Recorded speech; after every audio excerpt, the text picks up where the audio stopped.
In Northwest news, Clark County will borrow $10 million to pay a settlement to two men who spent 17 years in prison wrongly convicted of rape. The Columbian newspaper reports the county settled with 57-year-old Larry Davis of Vancouver and 49-year-old Alan Northrup of Woodland to end a federal lawsuit.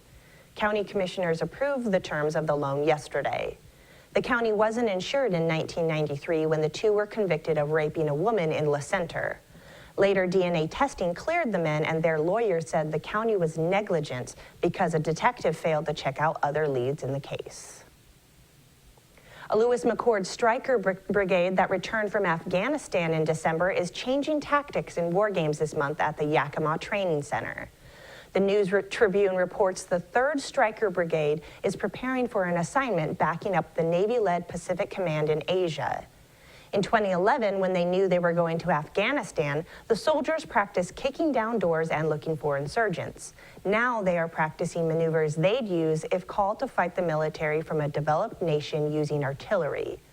The Army considers the Yakima training so important that it had an exemption to continue during the partial government shutdown.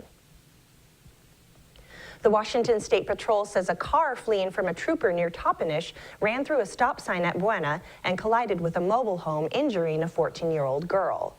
The patrol says the collision happened just before midnight yesterday on the Yakima Valley Highway as a trooper chased the driver from Toppenish. The driver, Nathina Jim, a 20-year-old Wapato man, was treated at Yakima Memorial Hospital and then booked in the Yakima County Jail for investigation of drunken driving, eluding, and vehicular assault. The 14-year-old girl who was in the home was taken to Yakima Memorial Hospital. A Thurston County Sheriff's officer says 2 people suffered pretty serious burns when a 55-gallon drum of gas exploded in the back of a van in the Yelm area. Sergeant Ray Brady says the man and woman were airlifted yesterday to Harborview Medical Center in Seattle. Brady says they were unable to speak immediately to detectives. Investigators weren't sure why the drum exploded or how much gas was in it.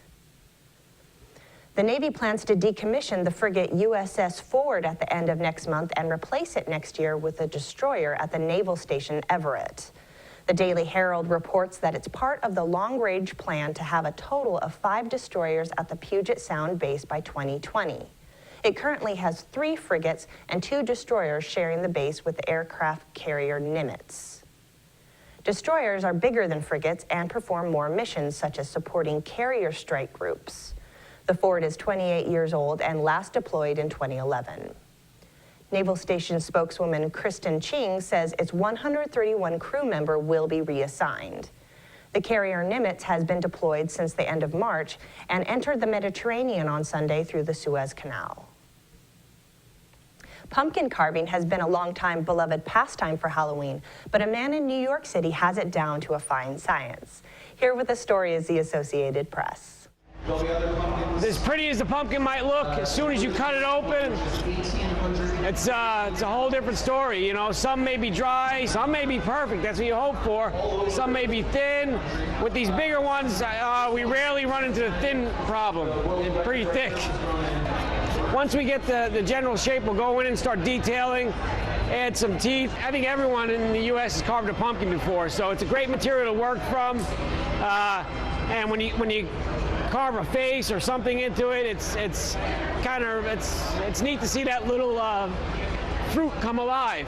Don't take it too serious, have fun, pick a good pumpkin with some thickness, some girth to it, especially if you're going to attack it in a 3D way. It's really going to allow for you to pull some cool things out of it. None of my pumpkins ever looked like that. That's going to do it for us here at iFIBER 1 News. We want to thank you for watching, and we'll see you again tomorrow.